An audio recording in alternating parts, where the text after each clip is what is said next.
There's a move underway in Oregon that would, if successful, move the state line, making a large chunk of Oregon part of Idaho. And if you think that's far-fetched, Lee Cowan invites you to think again. This is 1863. Wow. Mike McCarter. He knows his American history. Well, guys, let's go ahead and get started here. Almost as well as he knows his Bible. Dear Father, we just thank you for this time. His family has lived and worshiped here in Oregon for 4 generations. The only time I lived out of the state was during the Vietnam War when I was in the military. But his Oregon might not be the Oregon you're thinking of. The one with the misty, rugged coastline, Pinot Noir wineries, and its loyally blue politics. Nope, this is the red side of Oregon, the rural and more sparsely populated part. Mike lives in the town of La Pine. It's almost like the Grand Canyon goes right along the Cascade Range. It's that big a divide. It is a big divide. What that means politically, he says, is the blue part of Western Oregon always outweighs the eastern part's red. And in talking to a legislator over in the Portland area, I said, the legislature doesn't listen to our people, our representatives over here. He said, whoa, whoa, whoa, whoa, stop, Mike.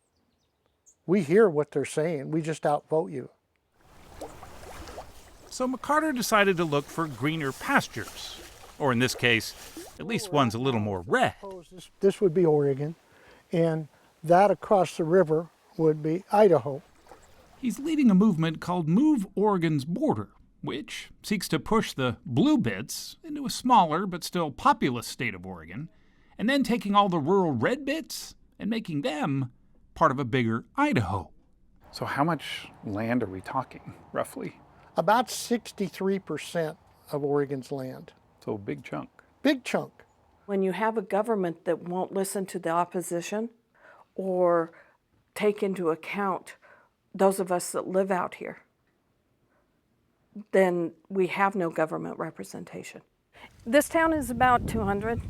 That's Sandy Gilson.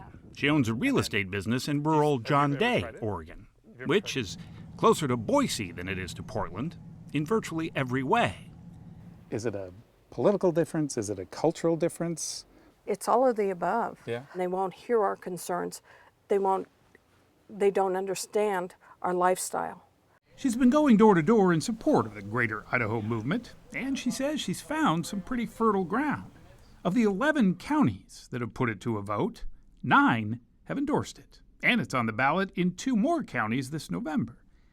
Some who voted against it worry that it could discourage political discourse. It might even set a dangerous precedent for other states.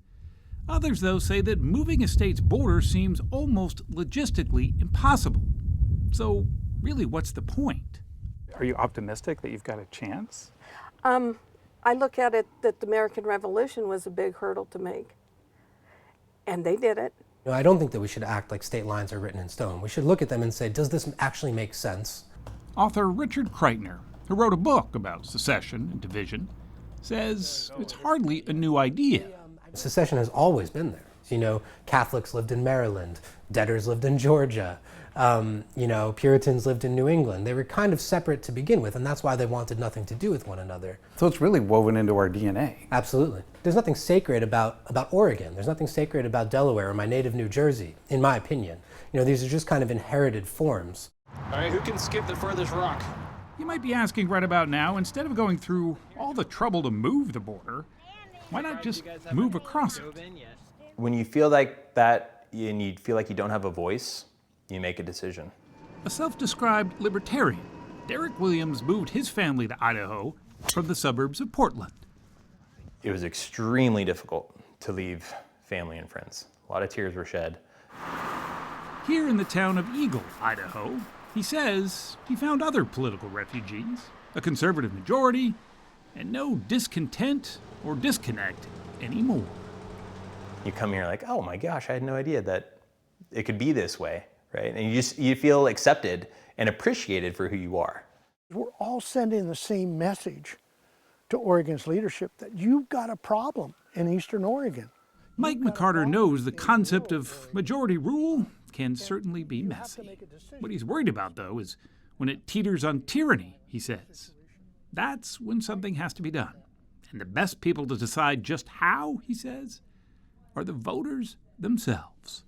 If we get done with this and it doesn't come about the way we want it, at least we did it the right way. So be proud of that.